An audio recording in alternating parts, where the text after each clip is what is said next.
All right, everybody, welcome back. I am sitting here with Dr. Christian Yaste. Christian, what's up? Hey, just back. I have a question for you, Christian. Why do you have more hair on your face than you do on your head? Because I can't grow it on my head. Mm-hmm. So kind of like you. But you could choose to. I could get plugs. The same thing. That's what I mean. Yeah. I went and tried that once. Really? How'd that work out for you? You tell me how that worked out for me. Well, but if you do notice, I do have hair. I got you. The dude told me I needed 3 sessions. Right. Oh. Okay. Yeah. But listen, this is the great story. Okay. This is what dentists do all the time. Not about getting plugs, but how we do this to patients. Okay. I'm a good patient for somebody that does hair restoration. I can afford it. I need it. I want it. All of those things. Right. Okay. So I go to this place. Okay, I research who's good. I go down to Florida. I go to this guy who somebody referred me to, correct? You did all that. I went and got it done the first time, okay? I walk in there and the guy goes, hey, he diagnosed me, says, hey, obviously you need this. And he says, I think it's going to take 3 sessions. Because you're pretty much bald and we want to get it back. And I said, no problem. And he says it's going to cost you about $4,000 to $5,000 a session. I said, okay, no problem. And this was 10, 12 years ago. Right. Okay. So I didn't have the economics that I do today. So I said to him, so what are my payment options? He goes, you can just write me a check for $4,000 to $5,000. And I'm like, what about everything else? I go, well, the other guy down there gives payment plans. He goes, that's a problem with this business today.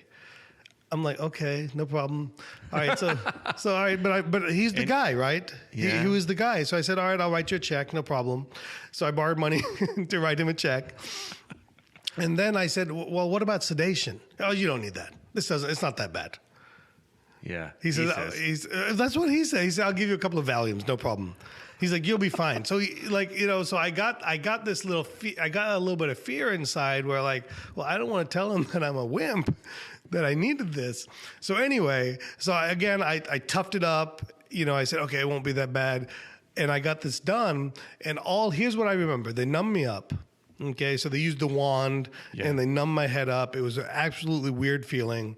Then they made the cut, okay? And then when they make the cut, you just feel this blade touching to your skull and the rattling sound that it makes, okay?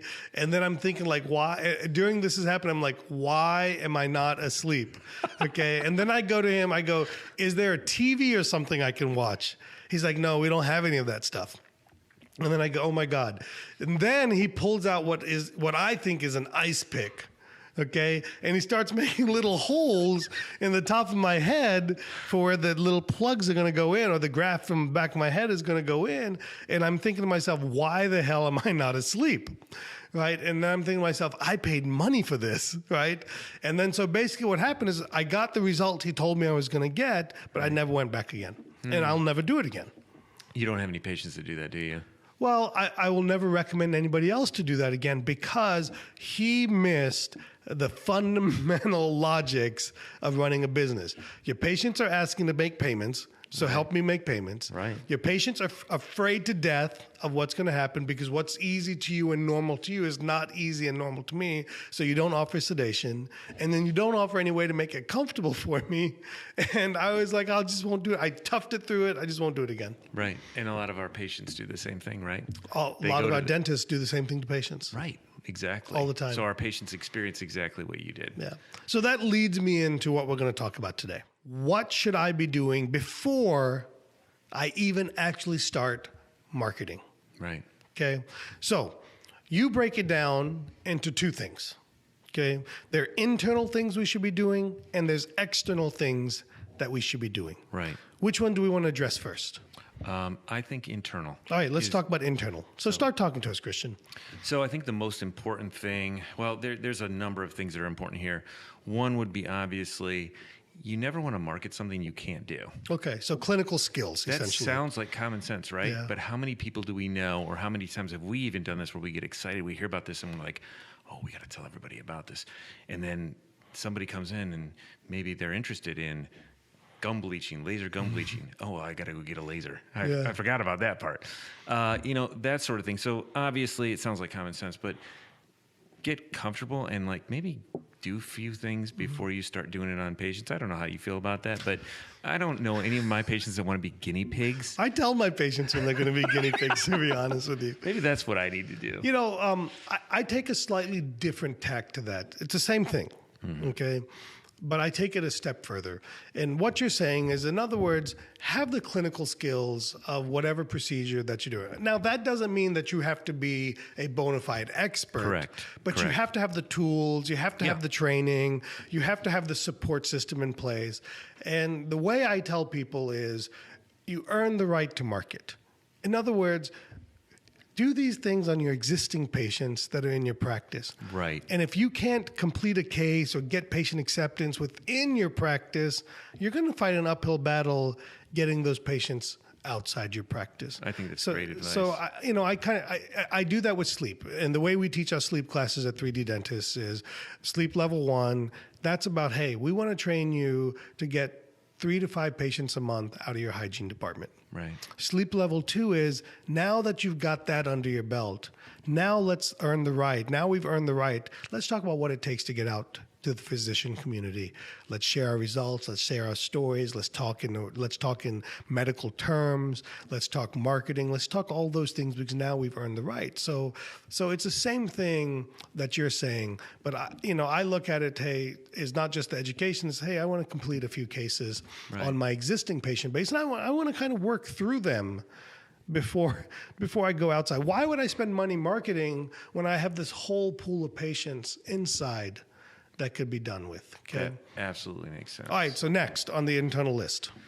I think one of the things would be, to me, this is really important, and we touched on this last time, is your message, or as you put it, clarity. Yes. Be clear about what it is that you do and what it is that you want people to ask you to do for them. So once you know what your message is, then you can take that to the next level, which is to educate your team and how your team, what are they saying to your current patients? What are they going to say to the patients that come in? Does that correspond to what it is that you want to do? So for me, it's really important to say, this is my message, and to explain that to my team, and even get my team involved with the message. So before you even start marketing, you kind of go over it with your team. Yeah. Hey, we're thinking about, or we are going to be marketing sedation dentistry. Right. These are the things that you should expect the phone calls to look like.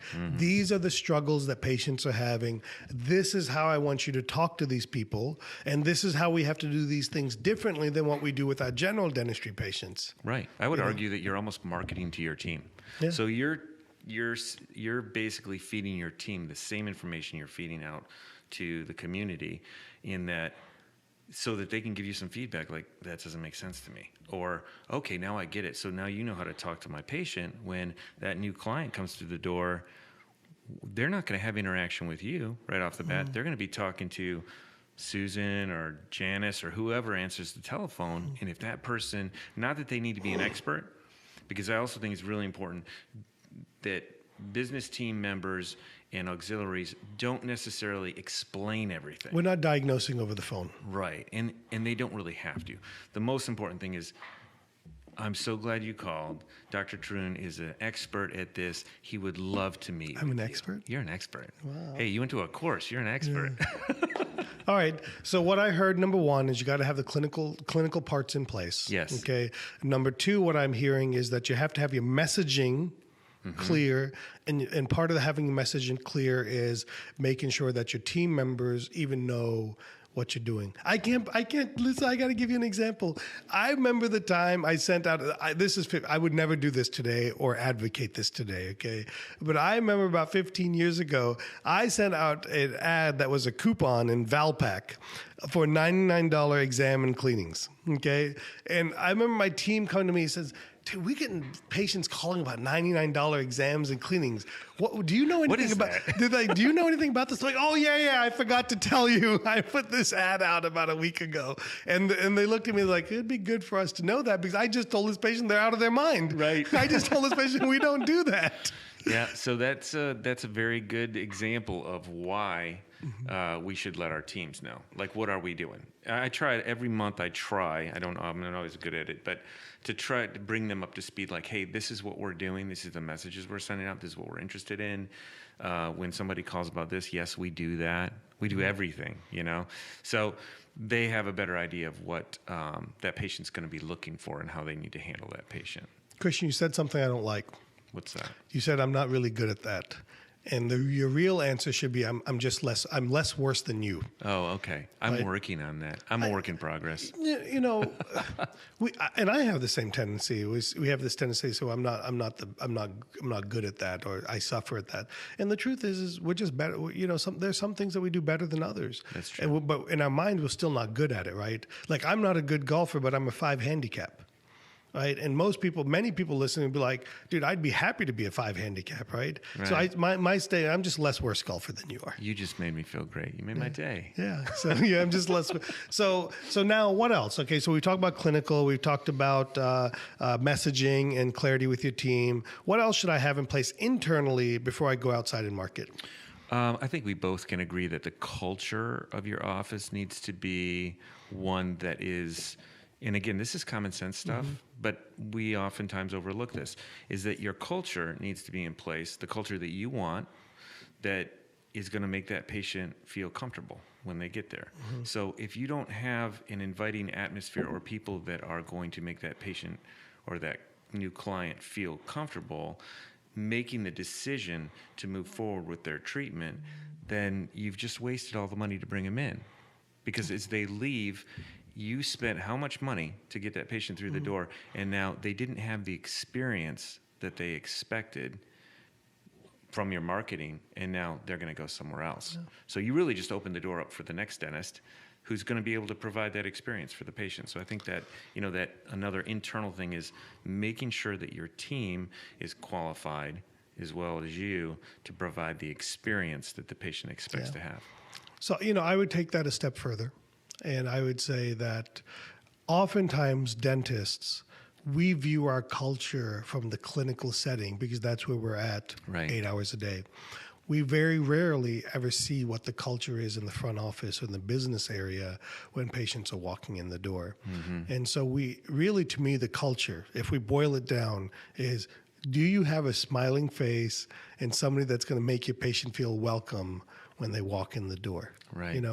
If you get the relationship started on a positive end, you can screw things up a little bit after that, and people will forgive you. Yeah. But if you screw it up in the beginning end, it doesn't matter how good you are clinically, how good you are experientially in the back. Right. The patient remembers that first impression. Right. And let's go back a little step. That first impression doesn't start when the patient walks in.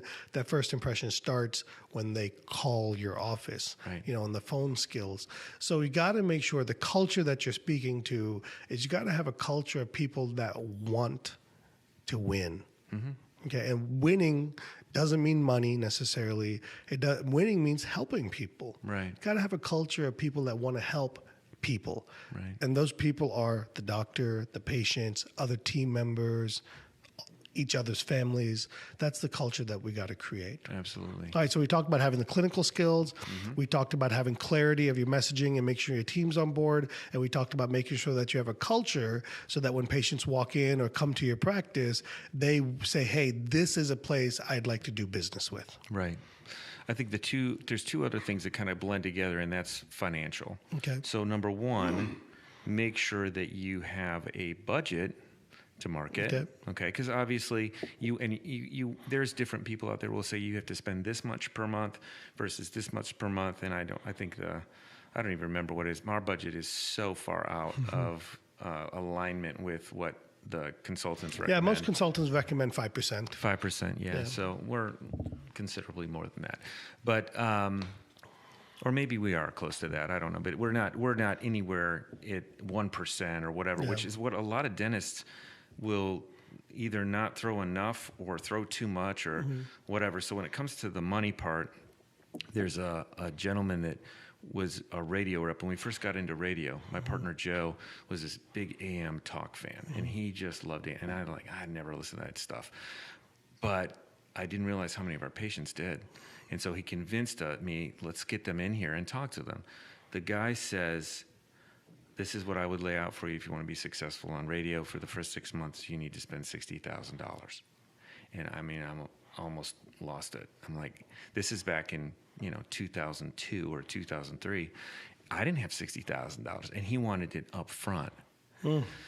So, or he wanted to make sure we had it. And then, because he said to me, he says, I'm not going to take your money unless you want to spend this much, because you're just not going to get the results. And then you're going to come back and you're going to be upset with me. And I don't want that. I want to be able to do this right.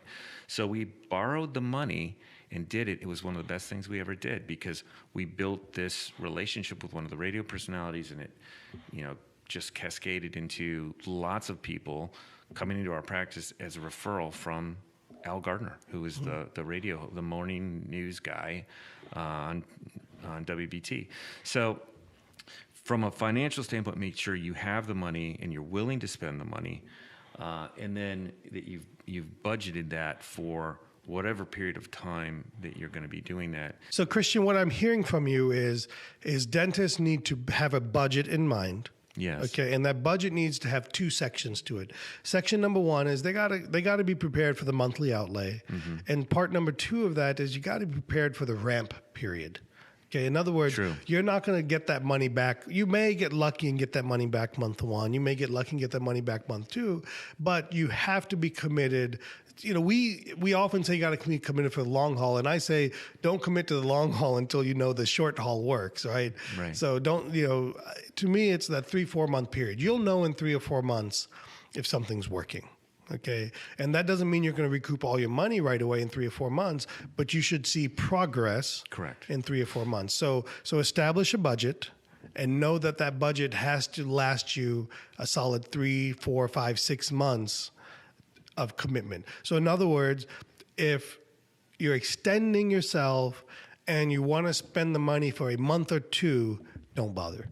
Yeah, I mean, I would even argue. I mean, when we started on radio, the rep even told me back then, you're not going to really start to see this flow of people until they've heard your message over and over again. And it literally took 6 months, and then people started slowly coming in.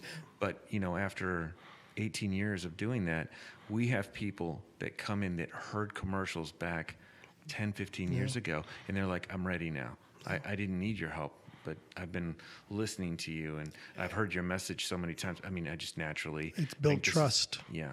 So it's continuity, branding to some degree, but being willing to just throw it out there and stick with something for a while, as long as it's the right thing. Right. Well, it fits back to the clarity point, what you're marketing, all of that. Right. So let me go on another tangent on the financial side of things. Okay.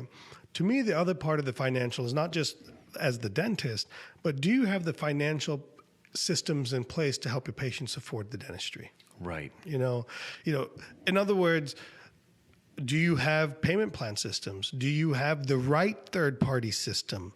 Because depending on the types of dentistry you're marketing, there are different third-party systems that make the most sense.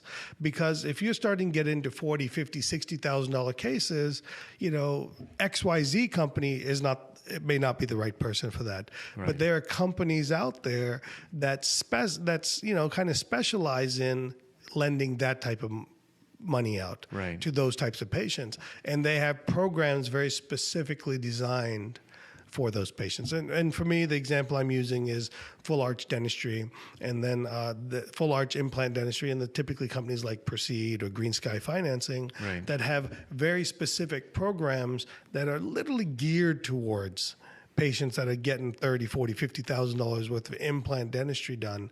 And have you kind of got into their system? In other words, are you a provider for them?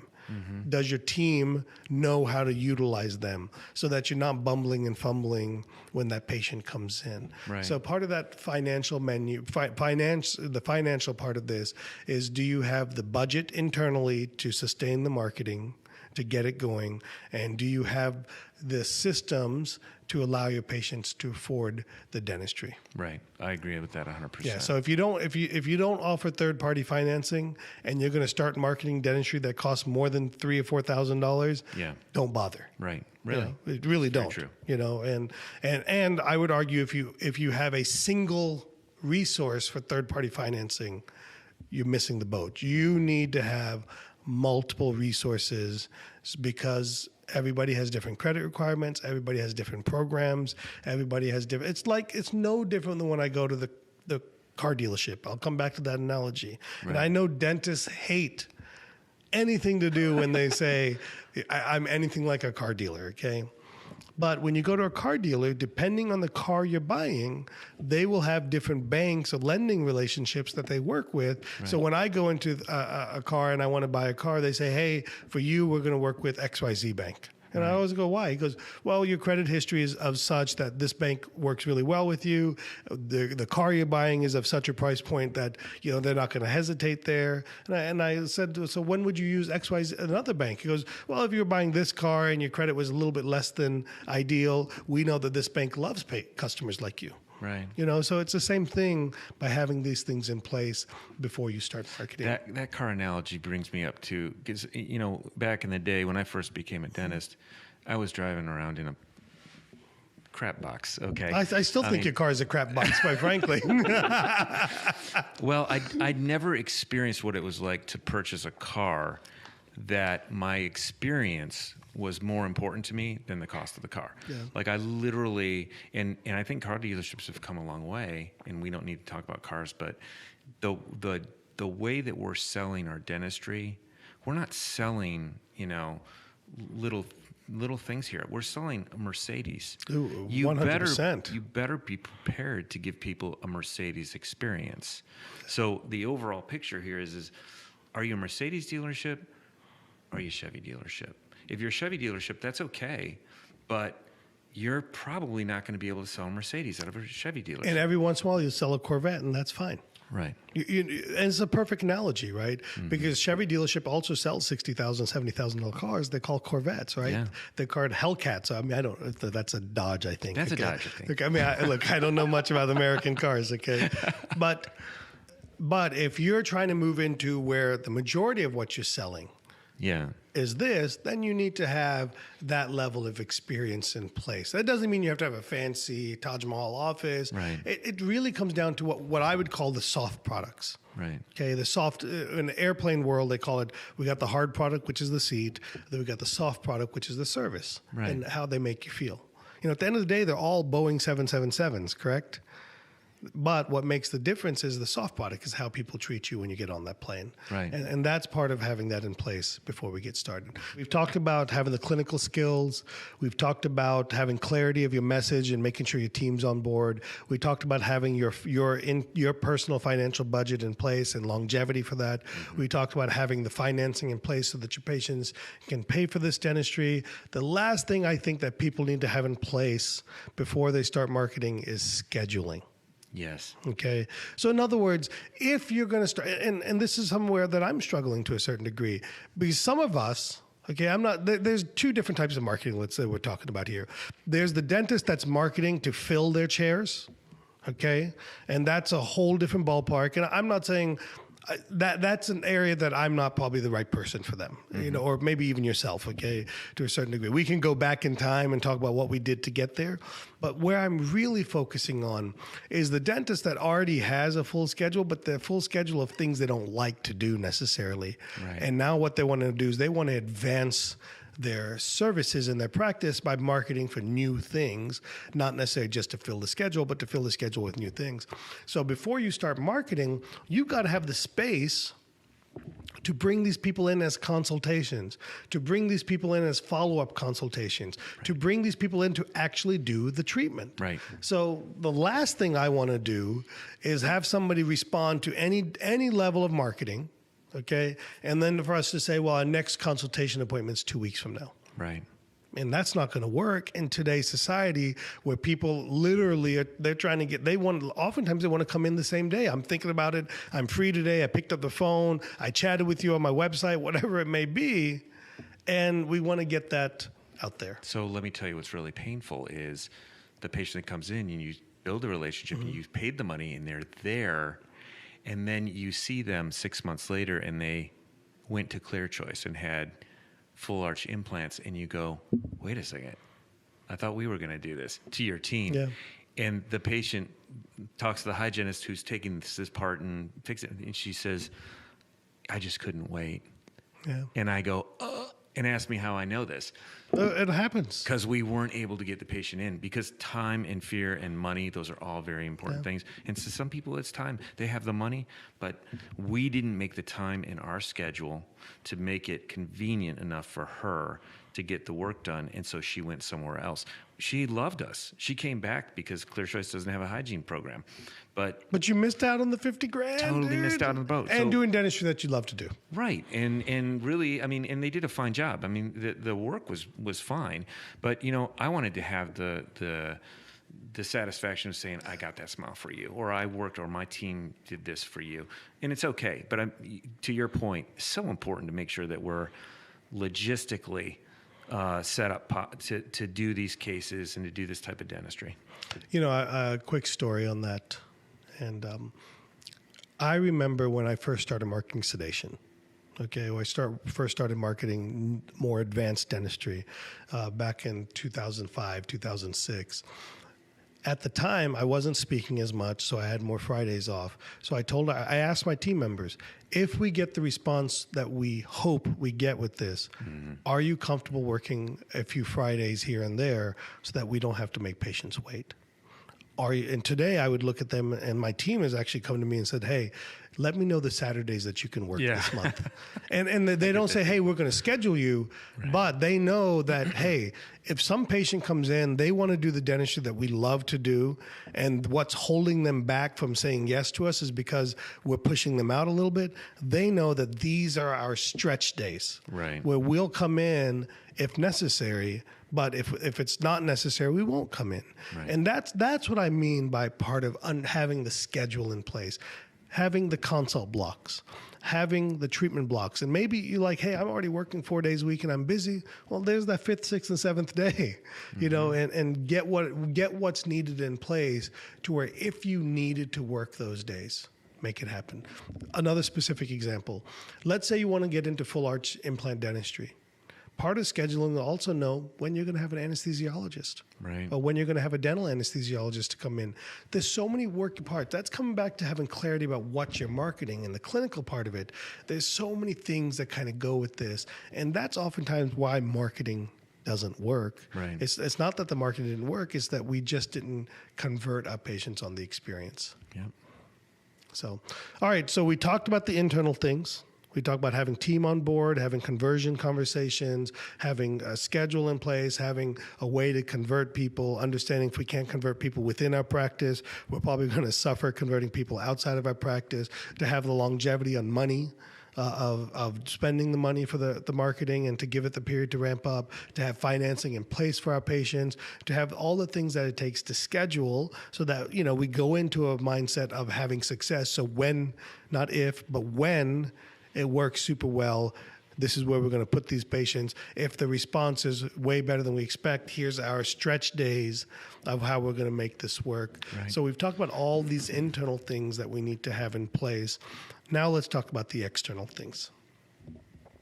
This is where it gets into the weeds. And that's okay. So I don't want to get too deep in the weeds, okay? There'll be time for the weeds, okay? So we can do a webinar for people. We can have a Q&A. They can contact you directly. But I think the challenge with the weeds is that's what confuses us. That's what scares us away, and I want to kind of avoid that. So we'll cover that. We can cover this, and it's it's probably just a few basic things. One would be reputation. I think to me, reputation is not a basic thing. It isn't. It's probably, to me though, it's the most important thing in a world where everything is starred, from the coffee you buy on Amazon to the car dealership to the experience you had when you got your hair cut to the restaurants we choose. Absolutely, hotels you stay in. Everybody is asking you to rate them. It's or they're interesting. not asking you and you're doing it anyway because you had either a good experience or a bad experience. But that's what we live in today. Everybody rates everybody. I just spent 5 days in Paris with my wife for our anniversary. It was our 18th anniversary. Congratulations. Thank you. I can't believe she made it. And we picked new restaurants every day for lunch and dinner, and it was 100% based on the reviews. Yeah. 100% based. I said, I said, hey, I want to eat Italian today. Or she said, hey, I would like to have Italian. I'd literally go on Google, I'd type in Italian restaurant, and I would just look for the reviews. Right. And would you have done that? Earlier you asked me, how has it changed?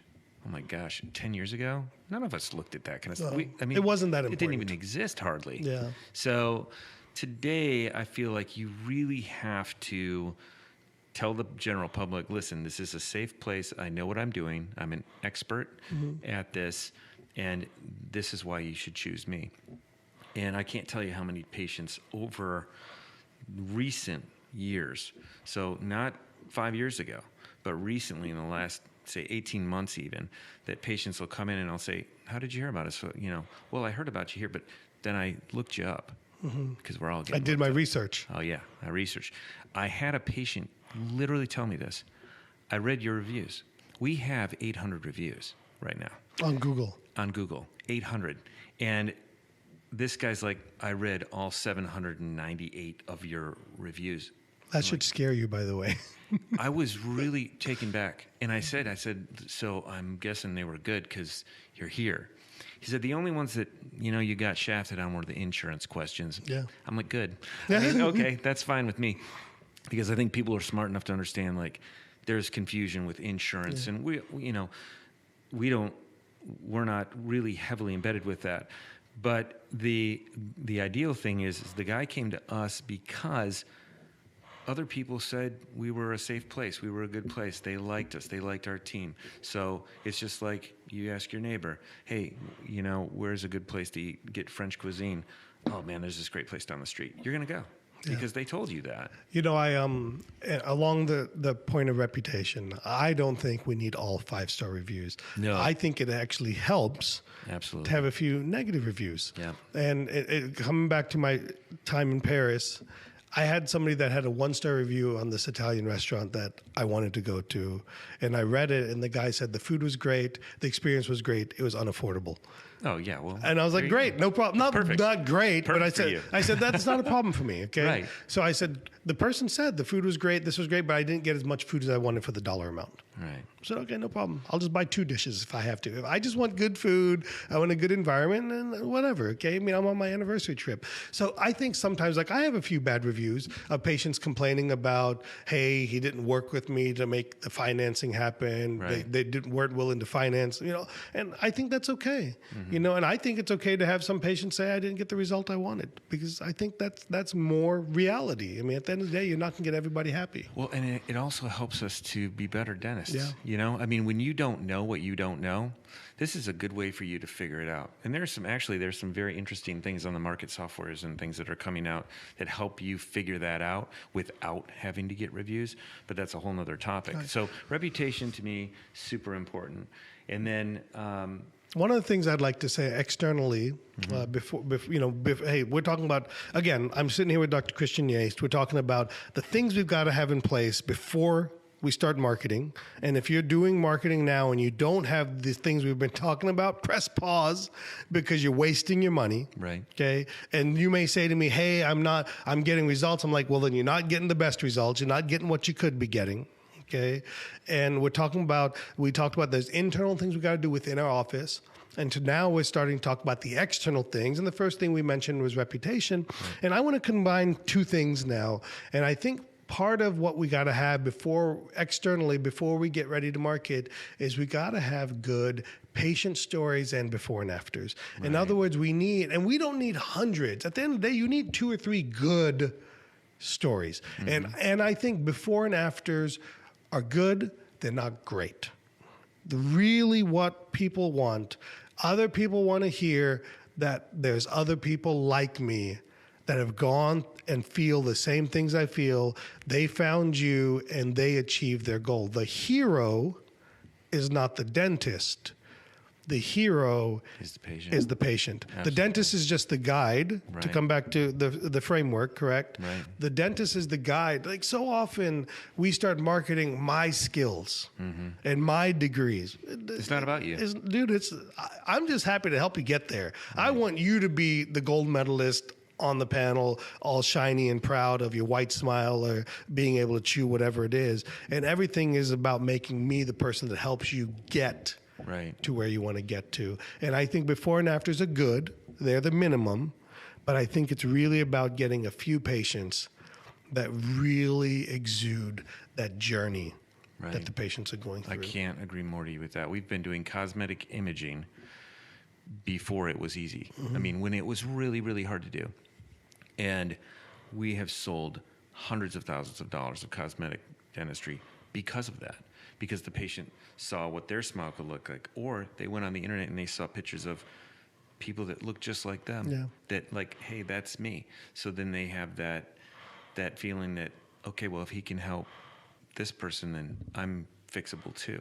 So I agree 1,000%. And there's no excuse not to be doing it, because if you're not, the guy down the street is, and it's so easy. I don't even do it anymore. I have a team member that can literally take a smile on someone that's not so great and turn that thing around in about 5 minutes. Yeah. And she goes to my computer and knocks it out, and then we hand it to the patient and they're like, wow, that's incredible. You could do that?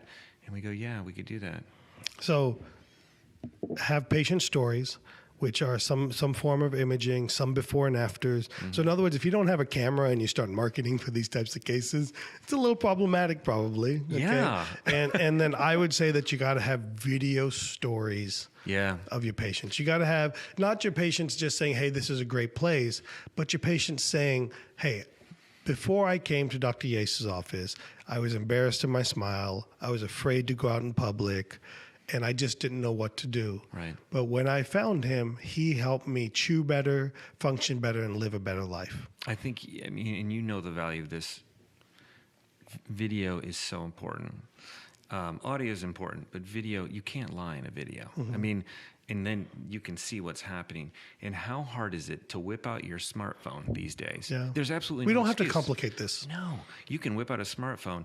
If a patient, I've told my team this a million times, I don't care where they're at, hygiene, they're at the front desk, whatever, that patient starts to say like, wow, this was amazing today. Whoa, hold up, let me whip out my smartphone. Yeah. Can I take a video of you while you're saying this? I mean, and you can be more sophisticated and you can hire people to come into your practice and you can spend tons of money. But if you use even the most simple form of video, whether it's on your website or developing a YouTube channel or something like that, that is so powerful. Yeah. And that, again, is just one more of those things that it adds to your reputation. It's like, Yeah. oh, wow, look at the people he helped, and here's the video. So I want to make sure I'm not confusing people on this. Okay. Or overwhelming them. Right. I'm not saying you need hundreds. No. I'm just saying before you start marketing for beyond general dentistry, okay, Build the foundation. make sure you have 4 or 5 good before and afters, and make sure you have 2 or 3 good patient videos of patients talking about not you, the dentist, but Right. talking about themselves. Yeah. What they Sharing their felt, story.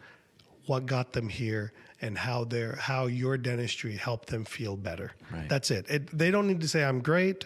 They don't need to say anything about my credentials. They don't need to say anything about the way he adjusted my teeth. I could tell he was an artist. I don't need any of that BS, okay? Just tell me how you felt before you came in, Right. what took you so long to get this done, and what the result of our treatment has been for you. And there's actually, and you may have this too, but I have a framework that we use in our office that has, I think, 6 questions to ask clients just to get them to start to talk. Because sometimes it's uncomfortable if somebody whips out a camera and hey, you've got some things, and I'd be happy to pass along to you what we use.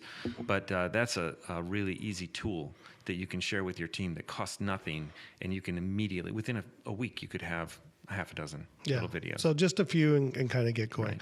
All right, the last thing on external, and I know it's a big one, okay? It's huge. So I don't want to get in the weeds on this because we'll kind of go through this a little bit later in part 3. But the last thing that you got to have in place externally before you start marketing is a website. Right. Talk to us about that, Christian. And it's not just any website. So back in the day when you first created your first website. Yeah, on Microsoft front page. Right. And it was pretty unsophisticated. It was just basically a place where people would go.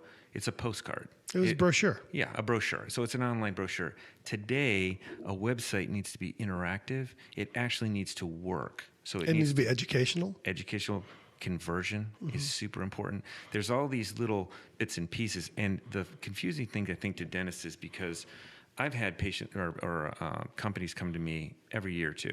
Like, we need to redo your website. Oh, your website doesn't have this and it doesn't have that. So it's a learning process too.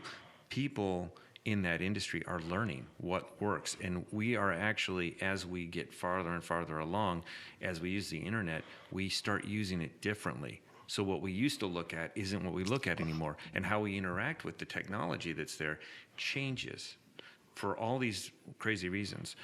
But the website is key, and it has to be done properly to get you the results that you're looking for. And your website needs to actually market the services. I laugh because I had a dentist reach out to me on Facebook Messenger, which I love when people reach out to me. And he said, hey, man, I'm not doing as many implants cases as I would like. And I said, tell me your website address. I went to his website, and nowhere on his website did it even say implant dentistry. And he goes, I want to do more, and my ads aren't working. I'm like, well, if I respond to your ad, the first place I'm going to go to is I'm going to go to your website, okay? Right. And then I'm going to go to your website, and if your website doesn't say you do dental implants, I mean, that's problematic. Yeah. You know, so having a good, and that doesn't mean tens of thousands of dollars. No. It does. In fact, you can have a one-page website that's geared towards the one product you want to do. You can have a microsite or a landing page that's about that, and you just need to make sure that your web presence is more than a brochure. Okay, your web presence actually talks about the things that you're marketing for, right, and that your web presence helps educate your patient. So I'd like to give them a clear example of this, okay? Let's say you're marketing implant dentistry. Your website shouldn't, at a minimum, it should have a page that says we do implants. Okay, maybe that's all it says. We do implants. Okay, right. But ideally, it should go into the different types of implants. I don't mean like XYZ company versus, I'm talking about there's single tooth implants, there's multiple missing teeth implants, and then there's edentulous implants. Right. And then we need to have a little bit of education about each of those. And then we need to have maybe the opportunity for a patient to dive in deeper, because the longer somebody spends at your site, the more interested we know those people are. Right. You need to have good content. And I just recently heard this, that it's not, we all think that pictures are so important, and they are. But what's more important than a beautiful, artistic website, which that's nice. But if they go to your website and they don't know what you're selling, okay, they don't know what it is that you're doing, you've lost them. So words are super important. Content is important. Words matter. Words definitely matter. Yeah. And people aren't going to read through the entire website, maybe, but you need to have, your website needs to be clear on what it is you're selling. Last night, I talked to a gentleman who's a dentist in LA. Just the sweetest, nicest dentist I think I've ever talked to. Couldn't have been me. It wasn't you. And he wants to get into this. And he was asking me some questions about marketing. And I went to his website. Well, first I went and Googled him, and his reputation, needs some work. I went to his website, and there's this picture of his office, and it's beautiful. And I said, you have a beautiful office. But he's missing the boat, because he doesn't have a picture of somebody. Well, he's making himself as the hero. Yeah. He's the hero, and it's unclear if I'm looking at it. If the caveman can't tell what it is you're selling, then you've missed the boat. In 5 seconds. Right. You have to be able to get that guy to go, this is a dentist. He sells implants. He can help me. Boom. And if you're not conveying that message, you've missed the boat. Yeah, all these fancy words, all these things, it's not necessary. Right. It's just not necessary. So, to kind of wrap up this episode, I know we went a little long. I always say I'm not going to, gang, but I always do. I think this was an important conversation. We were, for the most part, we were very straight to the point. What we talked about today is what do you need to be doing and what do you need to have in place before you start marketing. Right. We broke it down into two categories. We talked about the internal and we talked about the external. On the internal side, we talked about making sure that you have the clinical foundation and tools in place. We made sure that you had clarity of your messaging. We made sure that your team was on board of what you're putting out there and how they're going to handle these patients. We talked about having your budget determined and how long you're going to have for a ramp-up period so that you're in it for the medium term. We talked about having financials in place so that your patients can afford the type of dentistry that you're doing. We talked about having your scheduling in place so that you knew what to do with these patients when they're coming in, not just from a end of the consultation, but also from the end of when we're going to do the dentistry and all the things that it takes to have in place for that. And then we focused on the external side of things. On the external side of things, we talked about making sure that we have a reputation so that, or understanding what our reputation is, so that when we market, maybe we have to market against the reputation that exists, right? So we have to understand our reputation. We have to put the systems in place or the things in place to enhance our reputation. And when we say reputation, we're very specifically talking about Google. Right. Okay. I mean, all the other ones are good, but Google is everything. Yeah. Okay. So we want to make sure that you're on Google. And then we talked about having some patient before and afters and having some patient video stories where they don't talk about how great the dentist is, but they talk about their problem, what took them so long, and what the outcome of the service that you provided them, how it changed their life. Okay. And then we talked about having a website in place that was clear, simple, very direct, that answered the questions that patients were looking for, and that directed your patient to a next step to the conversion, whether that's a contact form, whether that's a chat service, whether that's a phone call, whatever it is. You had a website that was no longer just an online brochure, but was a living, dynamic, breathing way for your patients to actually get the information they need. And so again, I'll say it and I'll say it again over and over to you listening. 80% of us do marketing and we have no business doing it. And that includes me. So let's get our act together. Let's press the pause button. Let's walk through what we talked about, check off the list, make a list of what you need to do to get these things in order. And then your money will work even better for you, because otherwise you're just wasting your money. I want to back it up because here's what I'm hearing. Not even hearing. Here's what I'm feeling. I'm feeling that I want to take my practice to another level. I'm to a certain degree, I'm getting a case here, there out of my practice, out of what I'm already doing, but I really want to take it to another level. I'm unbelievably confused.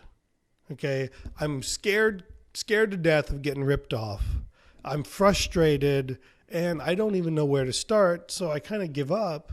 Or worse is I trust somebody. They say, give it 2 or 3 months. I spend $3,000, $4,000, $5,000 a month. And at the end of it, I've got nothing to say with, nothing to show for it. Right. And then I go to another company and do the same thing Right. over and over again. Do you understand what I'm saying? Oh, yes, absolutely. I've been through all of that. So. Yeah.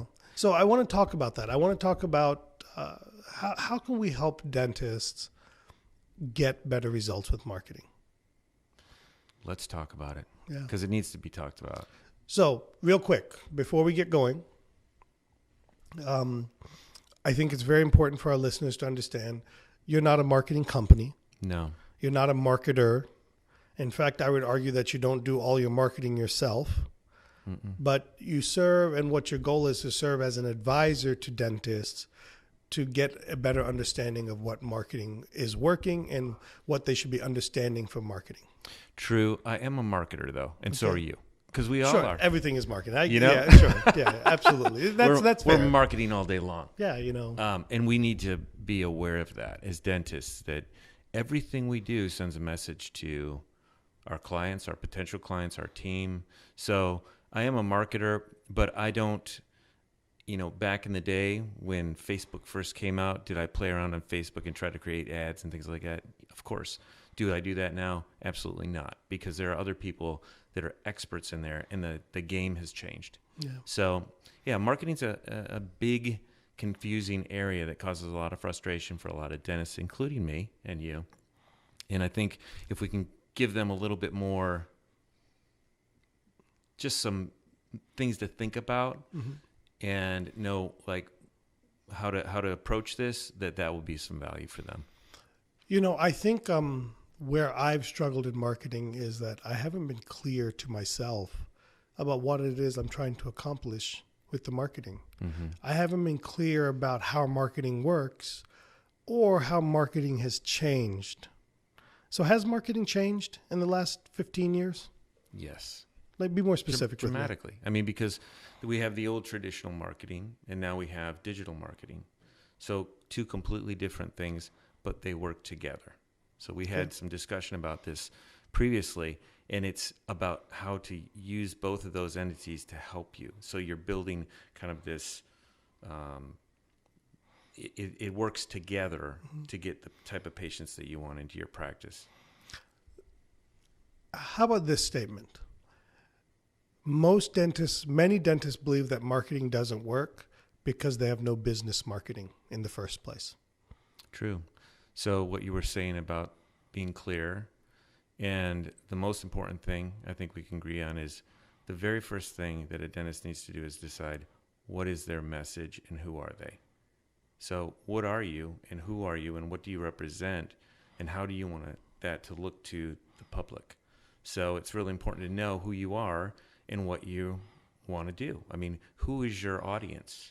Who's your demographic? Define that first. Anybody that's willing to pay. Yeah, well, there's lots of different fish out there, and one guy told me a long time ago, in fact, he was working with Paul Homley at the time, and he said, it's just a big pond. So what's the fish that you want to catch? Do you want to catch minnows? Do you want to catch trout? Do you want to catch perch? Who is that person? Define that person and then go fishing for them and use the right bait and use the right pole and use the right tools to get that person into your practice. So here's what I'm hearing from you. Marketing for general dentistry isn't the same as marketing for, let's use full arch dentistry. Correct. Are they completely different? Absolutely. Even though it's still Facebook ads or Google AdWords or websites or any of these things, all those things are still the same, but the messaging, the funnel, this word that nobody can really explain to me of what it is or explain to others what it is, all of that is completely different. Two different fish. Yeah. So yeah, you have to have the right tools. You have to have the right bait. And there's certain things that obviously you have to have set up before you spend a dime on your marketing budget. So before you determine what your marketing budget is, have these other things set into place. And then when it comes to budget, I hear so many things. I hear, I spent $100 on a Facebook ad and I got 100 new patients. Or I hear, hey, I spent $5,000 last month and I got 2 cases. Yeah. There's 2 totally different things. Yeah.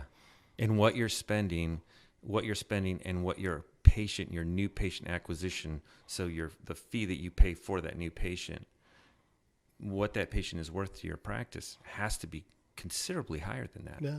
So what you spend to attract someone to your practice that's going to spend $40,000 is going to be a lot more sometimes than what you're going to use to attract someone who's going to become a great patient and go into hygiene and have some fillings done. And then, but the revenue that individual generates in the beginning is going to be far less than that big fish. Right. And do you think that too many people are chasing the big fish right now and not chasing the regular fish? I think there's just a lot of noise. And when you say noise, what do you mean by that? We're all creating that.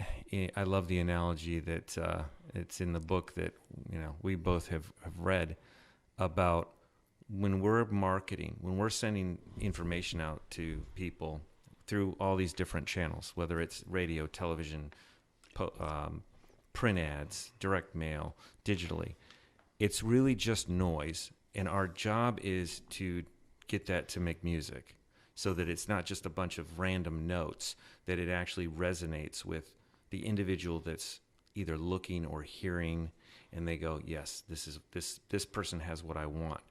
Because all the messages that we hear all day long, we're bombarded with this noise, quote unquote, and we have to define, subconsciously, we have to determine what are we going to listen to and what are we going to put to the side. And, everybody wants to survive, and we have these basic instincts that help us determine, like, this is important for me to hear and this isn't, so I'm not going to listen to this. Okay. So what do we do? I mean, I'm at a point, look, I'm selfish in this, okay? I'm at a point in my practice where we're doing 1 or 2 full arch implant cases a month. We're doing, a big case here and there. We're doing decent amount of quadrant dentistry. Mm-hmm. We're doing a decent amount of sleep patients from within the practice. I've got some people that are coming from referrals from physicians, and we're doing good numbers. But I'm not happy with that because I know I love doing that stuff so much that I know that there's this whole untapped market, right, that people don't even know what services our profession can offer, and much less what I can offer. Right. And what I want to do is I want to tap into that, but I don't want to be taken to the cleaners by these companies, or companies that use me as the experiment, that say they know how things work, but they don't. And so I want to help dentists get some level of clearness, some level of clarity on what it takes before you start marketing. Well, you've done the first thing, which is define what fulfills you. Mm-hmm. So you get fulfillment out of these more complicated cases. That's what you're interested in, is using the technology that's available to us now to really help patients, touch these newer procedures out there. And, that's what fulfills you. That's what fulfills me too. I mean, that's where I'm interested. I'm done spinning a burr and taking decay out of teeth. I mean, I'll do it, but it's not what gets me up in the morning. I got tired of that about 2 years out of dental school. Yeah. I think a lot of us did. But so many of us keep doing it. Yeah. And that's what my message is overall to dentists, is our profession is so wide. We have the ability to cast such a large net. And then the key is that we can't keep casting that large net. At some point, we have to find the 1, 2, 3 things, and we have to start niching down a little bit. Right. Now, in the mid to late 2000s, the concept of a niche practice was very different than what I'm saying today. Right. You could niche a practice in the mid 2000s and literally build a practice doing 1 or 2 procedures. And that's still possible today. But what I found out in the mid 2000s was that when you do that, when you build your business around a practice that literally provides 1 or 2 procedures, you leave yourself susceptible to market changes and conditions. Right. And I experienced that in 2008, 2009. And so my message today to people is build a business or a practice that casts a wide net. Mm-hmm. You as the owner doctor start dialing in to what you like, but don't discard the patients that got you there. Instead, bring in a partner dentist, bring in an associate dentist, bring in locum dentists, whatever. I mean, I don't believe in locum dentists for that, but bring in somebody else to continue that. So if things were to ever hit the fan, you still have something to fall back on. Yeah, I think you have to have multiple niches, and you have to have a broad niche. Our broad niche is we see adults. So we're an adult dental care facility, and that's what we would say is our broad niche. Inside that are dental implants, sedation dentistry, so reaching out to people that have fear issues and phobia issues and anxiety issues, and then cosmetics. But we also do everything else that a general practice would do. So yes, you can come here and get your teeth cleaned. Yes, you can get fillings done. Yes, you can have, teeth whitening or whatever it is. But those other things are how we market. So currently, we don't, because of the broad spectrum of services that you and I both offer, you really have to find out, like, what is going to be the most cost-effective way for me to spend my marketing dollars and then bring that revenue back in. And typically, for me, it's been marketing my niches. Right. I don't think we should have to market general dentistry anymore. Right. You just want to let people know you do it. Yeah. Because then if you niche too much, I have patients come in sometimes, they go, I ask them, how did you get here? And they say, well, my dentist doesn't do cosmetic dentistry. And I kind of laugh. I'm like, sure they do. I'm like, oh, they do. Yeah. If they knew you were here, they wouldn't be happy. But the dentist isn't saying that I do this. So they're not communicating that. And then sometimes we communicate that we only do this. I mean, the patients find like, well, I'm here. Well, where do I get my teeth cleaned? Well, we have a full service hygiene department. Oh, I thought all you did was veneers, or I thought all you did was cosmetic dentistry. So again, it goes to... Is that important for dentists to address, that we are a general practice? From a legal standpoint? No, I say no. I'm talking about from the marketing perspective. I think so. I think because people want a home. Yeah. So, they want you to do their cosmetic dentistry. They want you to be the expert. They want you to feel good about, they want to feel good about you, what you did, and then they want to stick around, and you want them to. I mean, basically, we don't want people to leave out the back door. We want to keep people in our practice because hygiene is a whole nother business within itself. And keeping that hygiene department running, that's a whole nother profit center. Well, it's the lifeblood of a practice. Right. That's how people, once they've done their dentistry, you keep them there, they become referrals. So they refer their friends and their family members.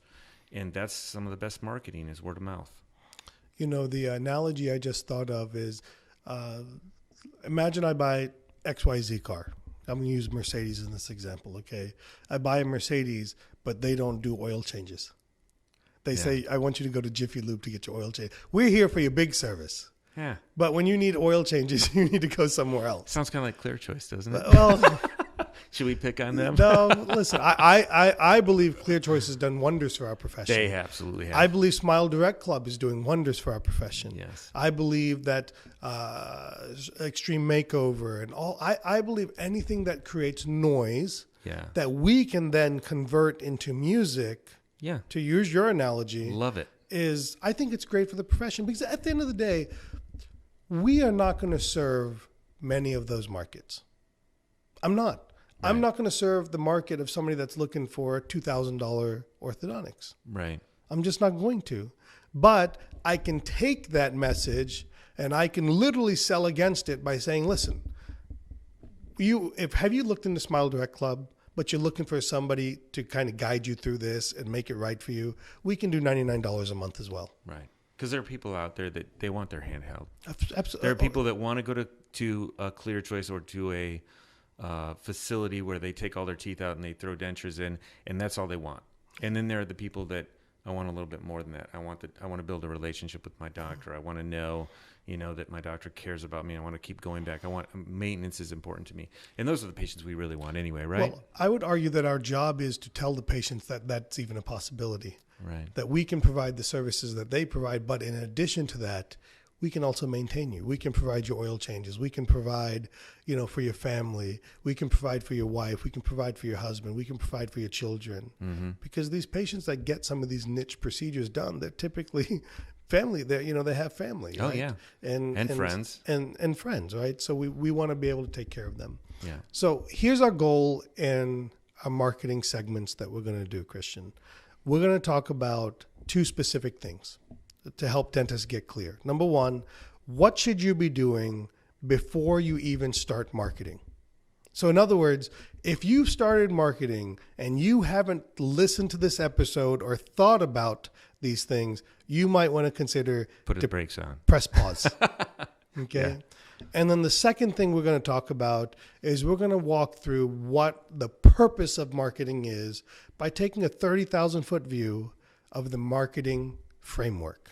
Right. Okay. In other words, what is the purpose of marketing? What's happening? How is everything moving through the quote unquote the funnel to help our patients help to achieve qualified leads? Because too often as dentists, what we're doing is we're looking at, hey, I do an ad, I sell dentistry. Right. Okay. And there's so much more in between. And we get confused by all the jargon. We get confused by all the marketing talk and the fancy words.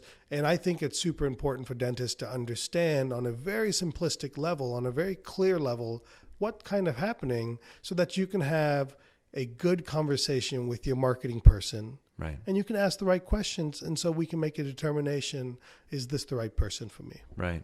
How's that sound to you? That sounds awesome. All right. So let's kind of get that started. Let's roll. So let's get a recap of for you listening is, you know, it's timely to me that we're talking about marketing because it's one of my goals for 2019 is to do more marketing, get on board with marketing because quite frankly, I spent the first 18 years of my practice doing what I would consider minimal marketing and certainly zero complex or advanced marketing. Okay. By that, I mean the fancy marketing. Okay. Right. And so we talked about the things that we need to be doing before we market, the internal things, the external things. We introduced a website for those of us that missed that episode. Go back and read it. But those of us that want to go back through the checklist, just visit dentalmarketingframework.com. You can download the checklist, and that way you can kind of make sure that you're in line with what you're doing. And what I want to do this week with you, Christian, is I want to kind of dive into the purpose of marketing, okay? Kind of how it works, how patients kind of funnel through the marketing. And I want to begin and back up. I want to kind of go through the funnel of marketing. And what my goal is I'm not trying to be super specific, like these are the tactics and these are these things.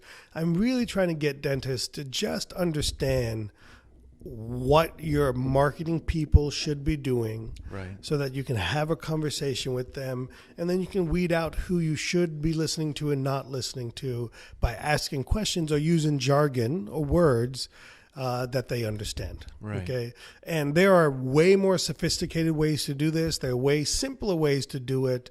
But I think I boiled it down into something that should make sense for most dentists. Okay. Now, I want to begin by saying that the word marketing is an all-encompassing thing. Right. Marketing to me versus advertising. Right. Okay. Marketing is using your advertising to get our patient to do treatment. That is marketing. Marketing is the ads that we do to the outcome that we want. That is marketing.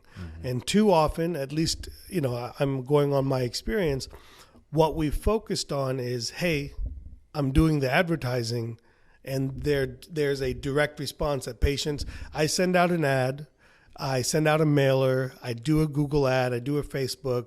People see my ad, they pick up the phone, they call, and the truth is it doesn't work that way, does it? No. No, right? It doesn't. Okay. So I want to introduce the marketing framework. Right. Okay. And let's start with the advertising. Okay. And there's two types of advertising. There's digital advertising and there's analog or traditional advertising. Right. Let's tackle traditional advertising. Okay. Well, in the days of, when we first started, did you ever have the Yellow Page guy come by? I did. The good news is I never, ever marketed in the Yellow Pages. Really? I didn't either. Yeah. I couldn't afford the full page ad. And if I couldn't be on page one, I couldn't be a full page ad. I thought, no, I don't want to do it. So, Well, your last name is Yaste, so there's a problem there. It was. So we have the traditional, which is our print, our radio, our television.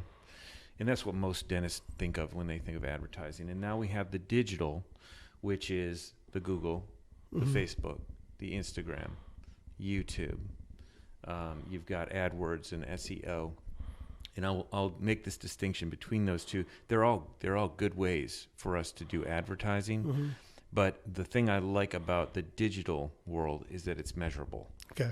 And measurable is super important these days because that's how we know how much we're spending. So it goes back to the budgeting and how much, and how can we track things and change our game if our game isn't working. With traditional advertising, it's very difficult. I mean, you can track it, but it's definitely not as easy to do as digital. So let me ask you this. Are we at a point where traditional marketing or traditional advertising is dead for dentists? I don't think so. I don't think so either. I think there's plenty of things that they work together. It's almost like they hold hands, and that's when a patient, because we're bombarded again by all the noise out there, when the patient hears an ad on the radio and then sees you on television and goes to a website or does any one of those things in any order, they all work together to build your story and build credibility.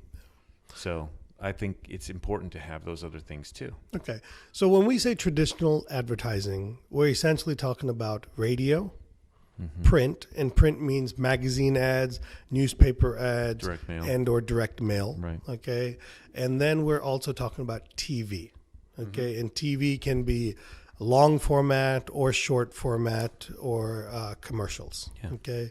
So pretty straightforward. My personal opinion is I've never done any TV advertising. Have you? Yes. Has it worked? Yes. It can be very effective, but then it can also be ineffective because if you're not in front of your target audience Right. at the right time, then you're sending out this giant blanket message that nobody ever heard. So that's where, again, I tend to be more inclined to like the digital side of marketing because now I can be very specific about who's going to hear my message, who I'm targeting, what those people, where I'm going to put those people, and I can direct traffic. Sure. Whereas it's really hard to do that in the traditional sense. But the traditional marketing, obviously, it does work. And there are people that do it very effectively. I'm still doing traditional marketing. So we're doing print advertising. What we're doing, and this is year 3 of doing it, is we put out a 12-page practice brochure, essentially. It's a magazine. And we distribute it through grocery stores and we distribute it through direct mail.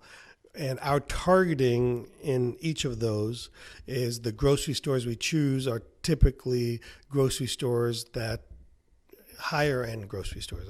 I don't, but at the end of the day, they all sell milk. Okay.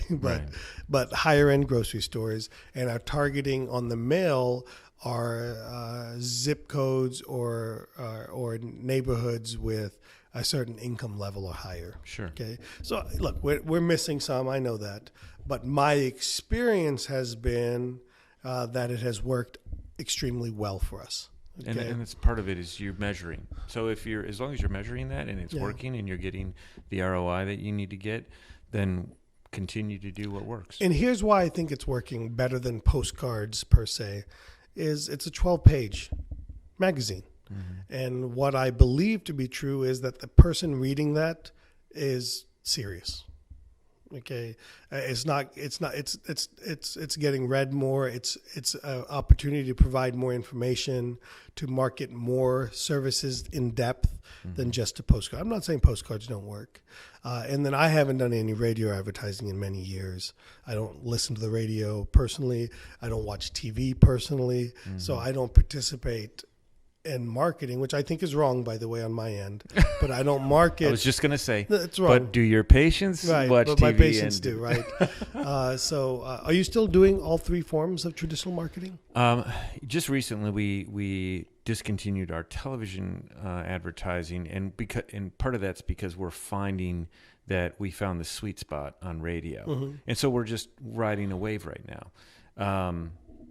But I have done all of those, and I haven't done any print recently, but it's still trying to figure this whole thing out. Fortunately, I have really good people that we work with that are helping me to get this, accomplished. You said something that I know what the dentist is thinking. Can you just give me the name of those people? Right? I actually do that. I know, and I get that, but see, my whole point is that's not that's not the right answer. It's not like you have a magic person. What's happening is you're understanding, and that's what last week's episode and this week's episode is really about. It's about being more effective in your marketing by understanding what your marketing is trying to do and what it's going through. Right. Okay. So now let's move on to the digital world, okay? Because, and we could be here for hours talking about this, but let's boil it down, okay? So in the way I look at it, on the digital side, there's essentially 3 things, okay? There's SEO, in other words, how you rank in search engines, basically Google. Then there's social media, and social media to me is Facebook marketing, Facebook advertising, Instagram advertising, LinkedIn advertising, and YouTube advertising. Those are, I know there's Snapchat and other things, but essentially those are the main players. And Facebook and Instagram are connected. Right. And then there's Google AdWords, pay-per-clicks, where you pay Google to display your ad or your text ad up top. So Right. talk to us a little bit more in detail about some of those things. Well, I think they're all important and to varying degrees, and how much you have to spend on each one of those platform varies. So you can spend, one of the other things that's really nice is with digital marketing, because it's trackable and because it's less expensive than traditional marketing, it allows some dentists that may not have a budget to do a television ad or to, have a radio campaign, to get into marketing very cost effectively. And that will, But it allows you to shut it off quickly or pivot quickly and change the ads. right. And you can move based on what people are responding to. So, I mean, everything you said is true. Would you agree that SEO is the hardest of all of those, or the most kind of like I call it like this thing? It's like CR. Yeah. It's this thing that I've heard about but never found. Right? I don't think anybody understands SEO. I mean, I know experts that don't always understand SEO because we don't write the rules for it. The rules are written by And the rules are internet purposely gods. changed. Yeah.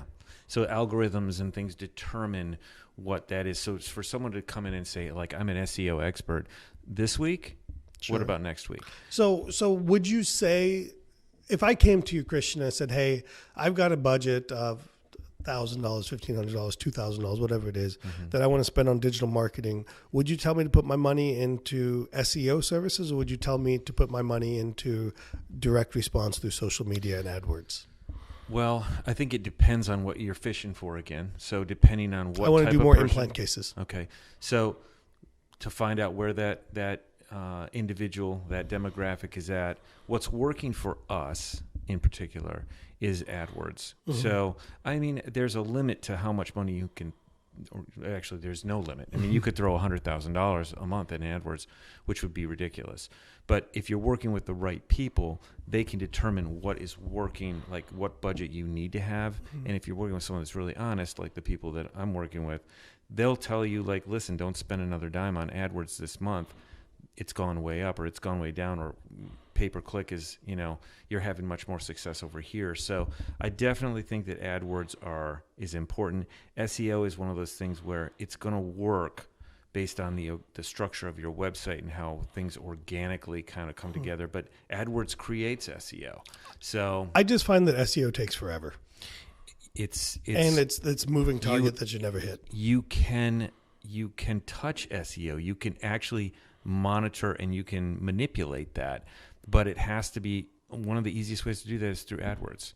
So not to get too deep into this for the dentists that are kind of like, this is Greek to them, but finding the most important thing is to find somebody that understands this, that you can trust, that isn't going to rake you over the coals, and then work with that person and then start to educate yourself over time. The individual that I work with, I meet with them every 2 weeks. I do it over the phone. It's very important for a dentist, if they're going to market, to commit to, okay, I'm going to spend some of my time doing this. Like, I'm going to devote some time to understand what my marketing. And if you have zero interest in that, then at least get a spouse or somebody else in your practice. But you're going to have to probably learn some things. It's not, the digital world is much different than having a television or a radio campaign or something. All right. So now we've talked about the different things, and my goal isn't to answer, like people say, which one should I Sure. Look, I don't know. Yeah. Okay. You just got to throw money at it and see. You got to work with experts and figure it out. Got to work with the experts. That's Yeah. that's But probably they're the all most experts. important. Listen, I can't tell you how many LinkedIn requests I get that say I will get you 10 new patients. Don't listen to How would those. 10 new patients sound next month? If I listen to, I got 20 of them just last month. That's 2,000. That's 200 patients, right? Right. They're all promising me. So you have to be a little bit careful. You do. I don't look. I've tried this do-it-yourself thing where I've tried to run my Facebook ads. I don't know. It's frustrating. It's too much. Yeah. It's not. It's just not. I'm not interested in. I'm not in the startup phase where I got time and I'm interested in dabbling in it. Right. And saving a few $100 doesn't seem to interest me very much. But I really want to get into what I want people to understand is the advertising, traditional or digital. Right. Okay. No matter what form you use, The purpose of that is to get a response from your patient. And typically what has happened in the past is you hope that your patient picks up the phone and calls you. Okay. But today, mostly what all this advertising is doing, especially on the digital side, it's driving people to your website. Yes. Okay. So let's understand that for our listeners. The purpose of advertising, especially in the digital side, is to drive people to your home base, because your home base, your website, you control. Mm-hmm. You control the experience. You control what your patient sees. You control when they leave, how they leave. You control what they capture. You control any number of things and all the things that you can change there very quickly. So everything is designed to get people to your home base, which is your website. As long as your home base is doing its job. Well, so the most important thing is to have a website that does its job properly. But your advertising could lead them. I mean, they could pick up the phone and call you, and that would be great. Sure, but that's far and few between now. Right. So they're always going to check you out. Mm-hmm. We talked about reputation in one of the other episodes. We talked about website, but the website really is, that's your home. That's your office. That's your digital office. So understanding it doesn't work exactly like your office does. So you may not want people to see the same types of things, but how important is it? People invest a lot of money in their office mm-hmm. sometimes to send the right message. That's not that you have to invest a lot of money, but you should make sure that your website has the right message on it. Yeah. And so now when we refer when the advertising that we do brings people to our website, it doesn't bring them to our quote unquote homepage of our website. Right. Okay. And the reason I say that is your homepage essentially tells your patient all the different things you do. And your advertising was often when we spoke about advertising in the context of what I'm talking about, we're talking about dentists that are interested in marketing specific services. Hey, I want to do more implants. Hey, I want to do more sleep. Hey, I want to do more Invisalign or liner therapy. Hey, I want to do more cosmetic dentistry. Right. That advertising is very different than the person that says, I just need new patients. Okay. I'm not speaking to the people that just say I need new patients. Right. I'm speaking to the people that say, hey, I need more of these specific things. Right. Procedural marketing. Procedural, right. The niche. Right. Okay. So we don't want to just drive them to RaleighDentalArts.com. Okay. Because then the patient has to figure out where to go and what to look for. We want to drive them to what's known as a landing page on our website. And essentially what a landing page is a landing page could be its own website name that's a specific site, or a landing page can be any specific site that already exists on your website. Correct. Okay. So what I mean by that is if you're marketing dental implants, you don't send patients to your homepage and you don't send patients to your Invisalign page. Right. You send patients to a implant landing page. And that landing page can be as simple as your existing page in your website on dental implants, or ideally your web developer or you or whoever or your marketer sets up a page that helps convert people, a landing page that's truly just a landing page on dental implants. Right. So that goes into the term that confuses everyone, which is the funnel term. Yes, the funnel. So the idea is you are creating a funnel. You're taking that patient by the hand and you're saying, let me lead you through this process so that you eventually go here, which is what you needed to make the decision to pick up the phone and call me. And so, yeah, that funnel, that process can all be mapped out through your website. And through these well, it starts on your website. That's what's most important. Okay. Right. Your advertising drives people to your website, to your landing page. And here's kind of what the components I believe are of a good landing page. One, it needs to be crystal clear what you provide. We do dental implants. Right. Okay. Or whatever it may be. It needs to have a few before and afters. It needs to have, again, we'll use the word you use, that it needs to it has to have reputation, mm-hmm. and reputation is before and afters, reputation is video testimonials, and reputation is written testimonials. Mm-hmm. Okay. So it needs to have that, and then it needs to have some basic information on the service you provide, what the benefits are to the patient, and then it needs to have a call to action. Yeah. Okay. And what would be a good call to action?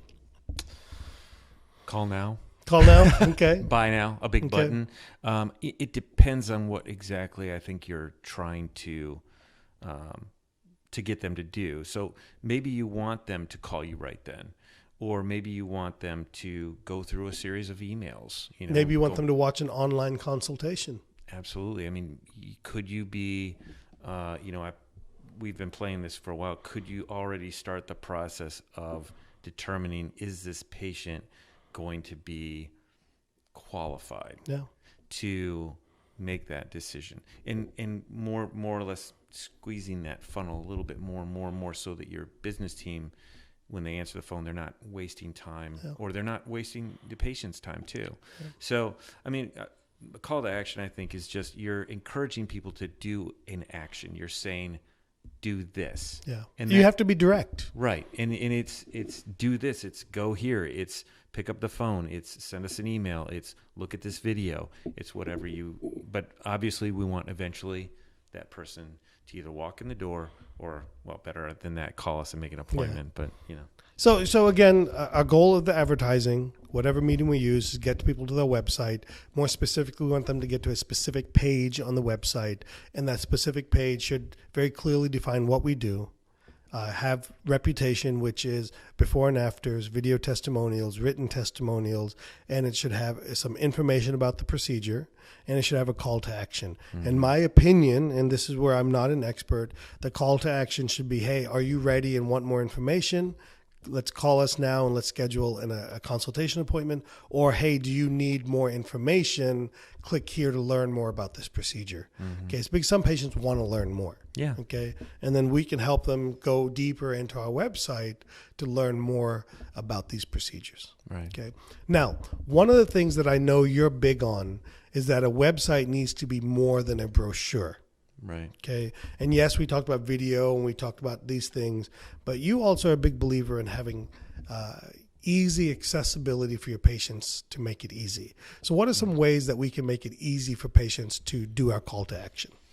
So interacting in the marketplace now isn't just by phone anymore. So some people prefer to actually chat on the internet. And we've talked about this before. I had done very little of that 5 years ago. Today, it's unusual if I go to a website and they have a chat, the ability to chat, that I don't take advantage of that because I don't have time to call, and sit there and go through the press phone. 0 and press 1. Right. If I can get somebody's attention right now, and usually that's how they're set up, is like I may have a question, it's just easy to answer. So I think chat is overlooked quite often, especially by dentists. They just don't see the value in it, but I can go into, my own personal experience with that is very important. The email is important. We'll talk about, why is getting email so important. That's like one of the most valuable things that we can collect. It. Absolutely. And, even texting. I mean, there's services now that offer you the ability to text. We have a digital phone system, and, patients can actually text us to our phone number. Right. And it pops right up on the screen, and whoever's sitting there at the computer goes, okay, and they can answer that text. So people communicate with us differently than they did 20 years ago when it was just phone. So part of our marketing is, again, we do the ads, drive people to our website, a specific page on our website. We ask for a call to action, but then we need to make sure that it's easy and convenient for our patients to do that call to action. Right. And what I'm hearing from you, the first and most basic thing is give them a phone number. Even better is make it so they can click the phone number, because most people are doing this on their mobile phone. Right. Okay. Correct. So they click the phone number. They don't have to retype it in and remember it. They click the phone number, click to call, boom. Sally Joe at the front picks up the phone. Choice number 2 traditionally is, hey, send us an email or a contact form. Right. Okay, of some sort. And what you're saying now is let us make it easy for our patients to communicate digitally, because we know we all communicate by text messaging or chatting, essentially, which is just a form of text messaging. Right. So have it so that we have some type of web chat service there to where our patient can get their questions answered, because a lot of our patients are actually doing this at work. Right. And they're not going to pick up the phone and have a conversation with you at work. Instead, what they're going to do is they're going to do it on the down low, and click to chat allows them to do that. Now, if you don't mind, I want to get in the weeds real quick, okay? Because I'm asking selfishly here, okay? Okay. If I say, because I don't have this chat service on my website, and it's something I want to add. It's super easy to add. Okay. Yes. Is this something that my team is going to answer? Is this something that a third party is going to do? This is something that, in my opinion, you have a third party do, and it's because your team is very busy right now, and that person who's chatting is going to chat either after hours or during the day when your team is busy, and you want a way to immediately respond. You don't want the patient who wants to call. If they call and they get a busy signal, we both know, oh, that's bad. If they chat, boom, someone is right there, and it can't always be your team. So the group that I work with chat, these are very highly trained people, and they don't have to be, I'm going to say this just really quickly, they don't have to be dental people. In fact, sometimes it's better because they don't have a tendency to get in the weeds. Right. So what's important is that they've been trained and they know what responses to give so that they can edify the team, edify the doctor, and then get that patient to that right person, to the individual on your team that's going to be able to help them. So the chat service for me, and I'll just say it's I get hundreds and even thousands of leads over the last few years from our chat service. That just shows me how many people really actually, they'd rather communicate with us like that. They want convenience. Yeah. I want to go down another thing that we didn't kind of pre-map out here that just came to my mind. Another thing that I've had very good friends that I trust that they're having success with is the giving patients the ability to schedule online, like directly schedule online. Right. And so again, that boils down to making it easy, making it convenient, and living in the world your patients live in. Right. So part of your website, again, depending on what level you want to get to, could be the ability for your patients to directly schedule. So your patient doesn't, in essence, ever really have to interact with anybody. We're getting there. I mean, we're not even talking about CRMs, the customer relationship management softwares and things like that. But it's amazing to me some of the platforms that are being built right now in order to make it almost, in fact, I think there's a company that's going to replace front desk. That's their goal, is we're going to replace your front desk. You're not even going to need a front desk anymore. From a perspective of receptionist, of answering the phones. And just scheduling clients and all of that kinds stuff. of stuff. I'm not convinced that that's best for my business, but it might be for some dentists. Look, at the end of the day, I believe you got to offer things that patients want. Right.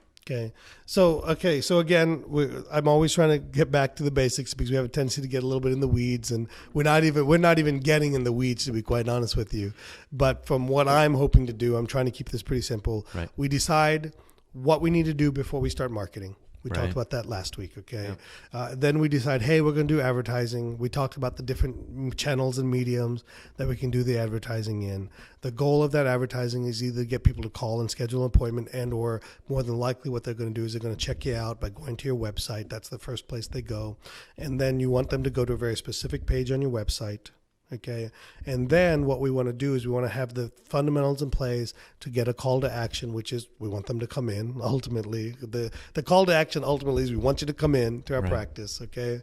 And then what we just talked about is making it easy for your patients to choose to come in. Click to call, a chat service, a text service, and even up to the point of allowing people to schedule directly Right. into your schedule so they never have to interact with human beings. Before we jump to the next thing, you had said something earlier about mobile, Mm-hmm. and I'm going to hit on this really quickly. If you want to evaluate if your website is even close to up to date, if you go on it on your smartphone and you look your website up and you need a magnifying glass to read it, you're so outdated. You're like way, way, way outdated. So it's time, that's like a big red flag should go up that it's time to consider working with someone different, or it's time to update that website. I had a mobile website before, but what it did was it just shrunk. It didn't shrink to the point where the text was small, but it shrunk it. But what has to happen actually, a website on a desktop and a website on your phone, the one on your phone should have less pictures and less all of those things. Okay, it shouldn't just be your desktop website on a phone version. It has to actually be coded differently and actually visually different, so that because people interact on their phone very differently. The term used to be dynamic when it first came or out. Responsive. We want the website. It's not the same. It's different. It's different because people interact differently on a phone than they do on the computer. Okay, so now we've done the advertising. We brought people to our website. We've made it easy for them to schedule with us because that's our goal. Okay, we gave them compelling reasons through before and after, patient video testimonials, written testimonials.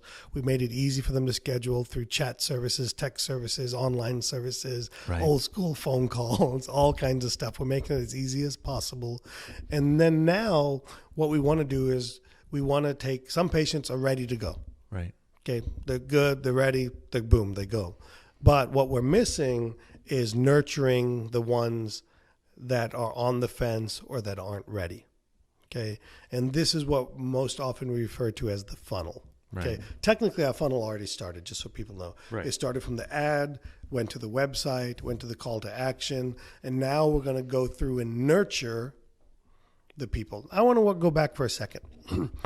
There are two things that we didn't mention that websites need to have.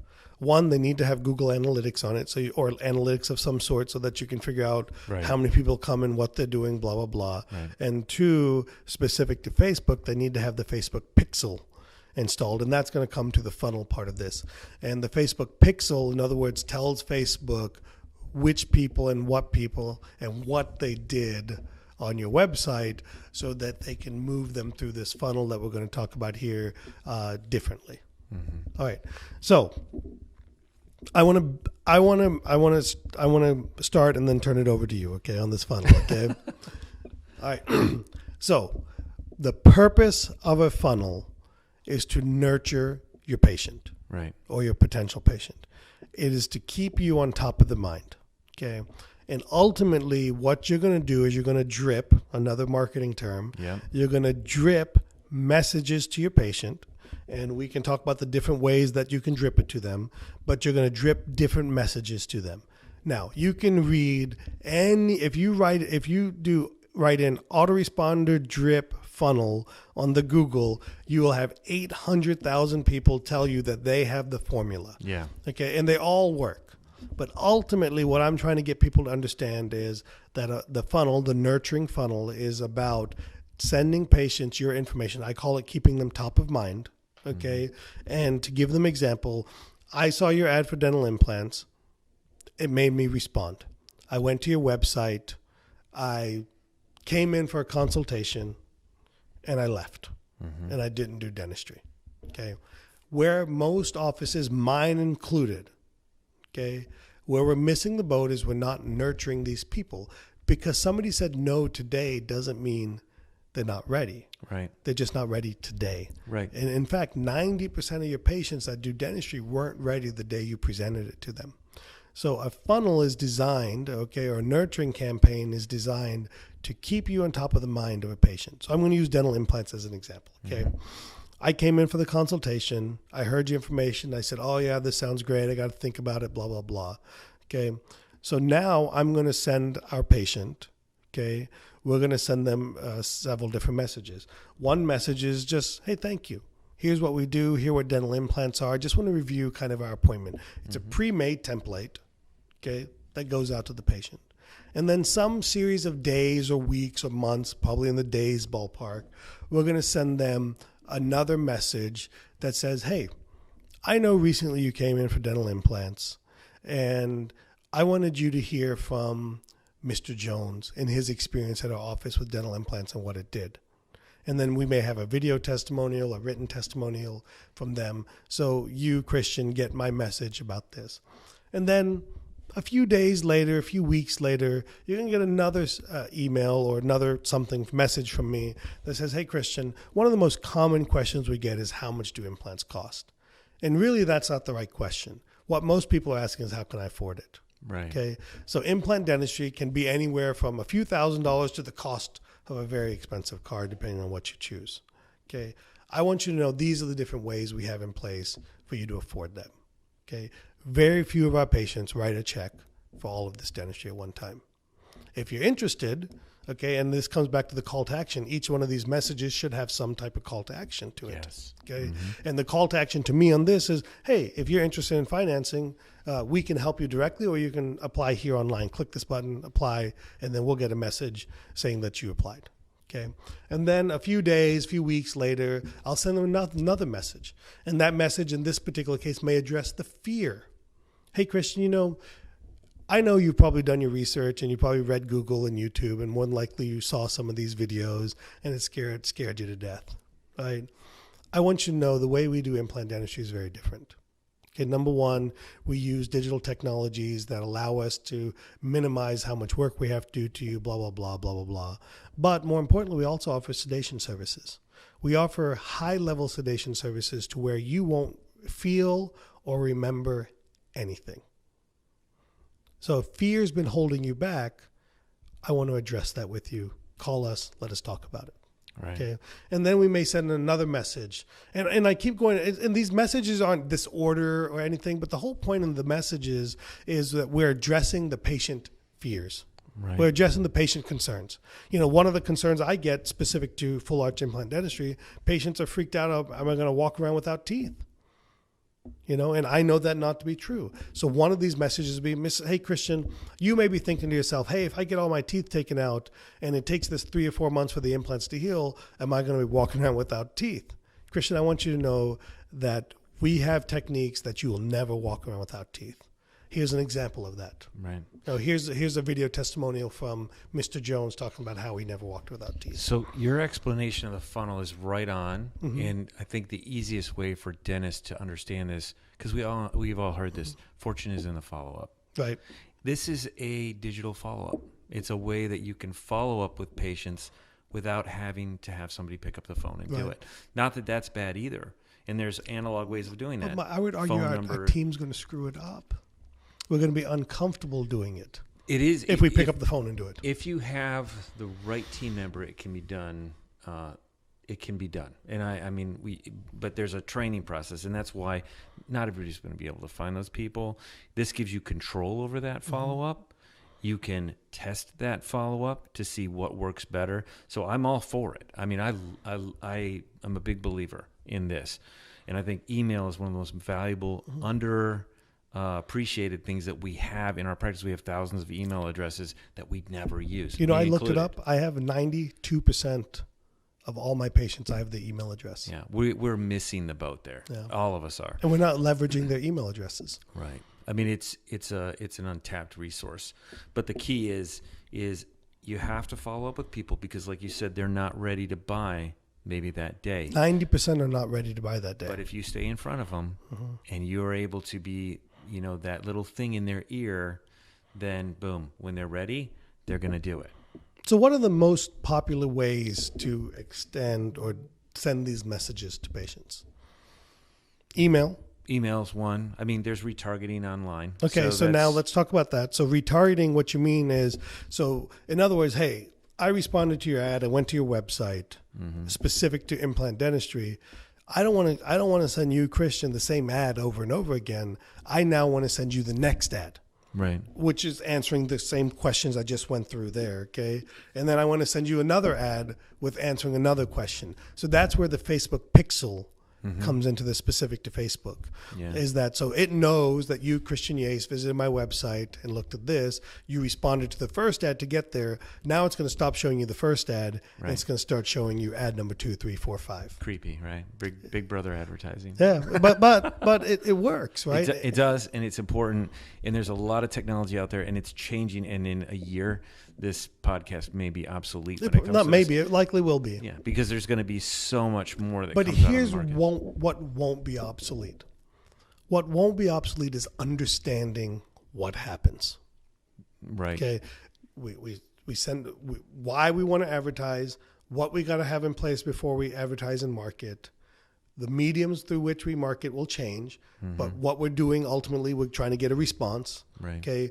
We take that response and we try to drive them somewhere. How we interact with that somewhere, our website may change. Okay. And then we re-nurture them. Okay, those main steps will not change. Right. The how and what and the tools and the quote unquote tactics and all these things, they may change.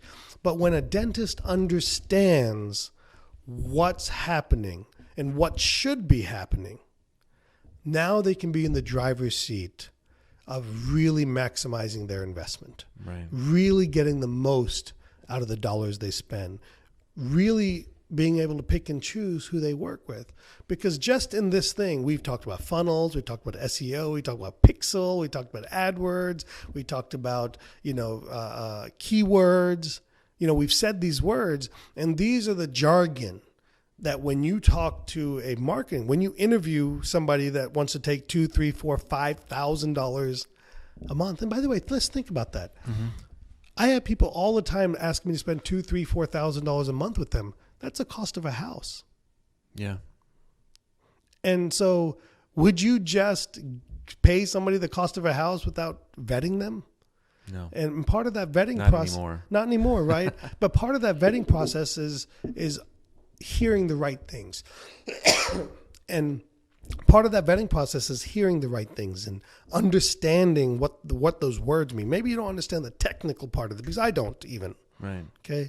But I understand enough to know when somebody's trying to sell me some BS. Right. Okay. When somebody's trying to simplify this and really just do one thing that's going to limit my effectiveness. Well, it goes back to what do your patients, how do your patients find out that you're the right person too? Yeah.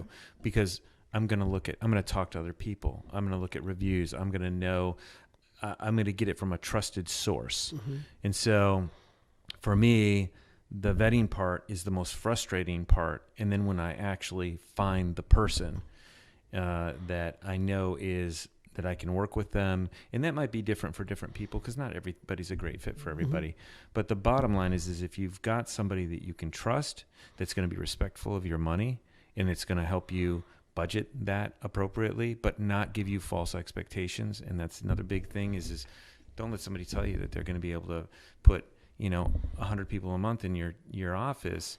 I can get you 100 people a month if you advertise free cleanings. Right. It's easy. Let's say qualified. Yeah. Qualified and that leads a perfect segue into the end result. Yeah. Okay. The end result of the framework, the dental marketing framework, is we want qualified leads that are financially and mentally qualified. Right. Okay. Our whole purpose of everything we do is to end up with a bucket of people that are financially and mentally qualified for what we're looking to do. Right. And that starts at the top, what you want to do from our very first conversation, the things I got to have in place, to the types of advertising I do, to the messaging I send, to what response and reaction they get, and how I nurture that reaction afterwards, is to get qualified leads. I promise you that if you hire or do it yourself and you put people through a funnel, a nurturing funnel that answers how much does it cost? Does it hurt? How do I pay for it? How quick can it get done? Mm-hmm. Do I go without teeth? Can I be sedated? You answer these things. The people that respond to that will be qualified people who are ready to say yes. Mm-hmm. Okay. And too often we just throw things out there.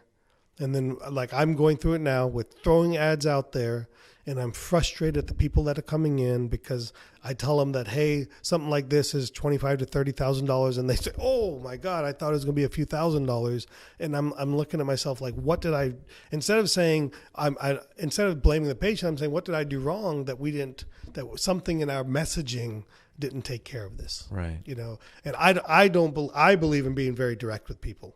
Okay, I'm saying not necessarily personally, but I'm saying I'm not saying face to face with that too, but I'm saying in the message we put out there. I believe in answering the question. Right. Fixed hybrids aren't a few $1,000s. Right. So these kind of cases can be $15,000 to $30,000, and I think that our marketing or our messaging should say that up front. Yeah, it's a slippery slope because you want. A lot of times, and you've had this happen to you too. You get the patient that says, "Wow, $25,000," and then they go, well, I'm just going to have to make it happen. Right. And I'm going to go talk to my dad, or I'm going to go talk to Aunt Susie, or I'm going to go to my bank, and they make it happen. So you don't want to discourage people on the front end and go like, oh, that's not doable. but at the same time, you want people to have some idea. So it could be a range. Right. And one of the things we're doing right now is we're actually setting up appointments digitally for patients to find out ahead of time, like for us to pre-qualify them. So they call in and they've been to the website or they've gotten the emails and they're like, I want to schedule. And we're like, okay, great. We would love to schedule a quick phone call with you, with our patient coordinator, to go over some things to make sure it's a good fit for you. Yeah, they're fine with that. And then they'll schedule, sometimes online or sometimes through the phone, and then a patient coordinator can call and have conversations. We'll call it a pre-consult. Right. That's a great way to call it. That way we find out, like, okay, yeah, this isn't going to work for them, and for whatever reason. Or absolutely, we'd like to offer you, an appointment to come in and visit with the doctor, and it's going to take this long, and we're going to do a CT scan, and this is all going to be at no charge to you, and we're going to make sure that you're a good candidate for this. And there's other things that are coming up too. I mean, I'm excited about some of the things that we're working on with, this full arch implant dentistry, in providing them, somebody else providing us that information so that we don't really have to work so hard for it. And that's coming. I mean, it's right across this. It's right down the road. For people that are looking to do full arch implant dentistry, $100 spend in Facebook isn't going to get you patients, generally speaking. It's going to be tough. Yeah. It's understanding and having realistic expectations. Yeah. All right, Christian, anything you think we've left out? No, just that I'd be happy to help if, I know you have a big following, and if there's somehow maybe I can help you with that. What's the best way for people to get in touch with you? Right now, it would probably be through email, or also, I hate to give out my phone number because that could be dangerous. Yeah. My listeners are pretty good. They're respectful. So you can give out your phone number. They'll text you. My phone number, I can give that out, and I can also give out my email address. Do you want me to just do that right now? Yeah, absolutely. Okay, so the best way to contact me through email would be chromedoctors@me.com, and that's just like it's spelled. It's chromedoctors@me.com, and my cell phone number is 704-236-5734. And I want to reiterate, you don't have any marketing programs to sell.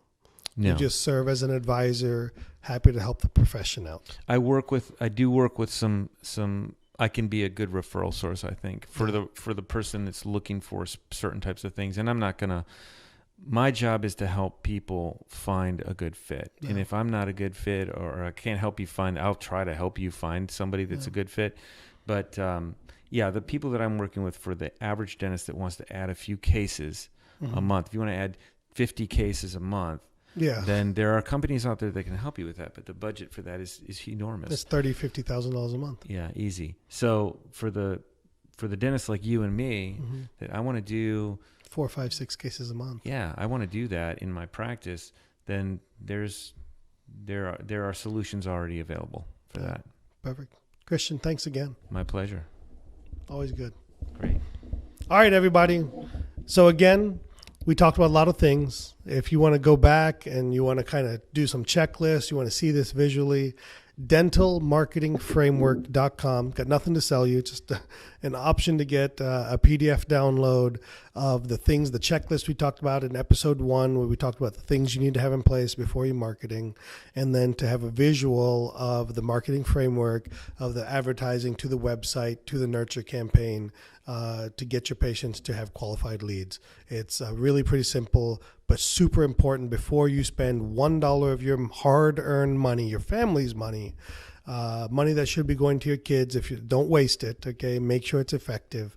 Dentalmarketingframework.com. We will see you next week for another episode. And again, feel free to share this, star this, complain to me, send me messages, let me know you're getting it. I appreciate all you guys do, and to the best for dentistry.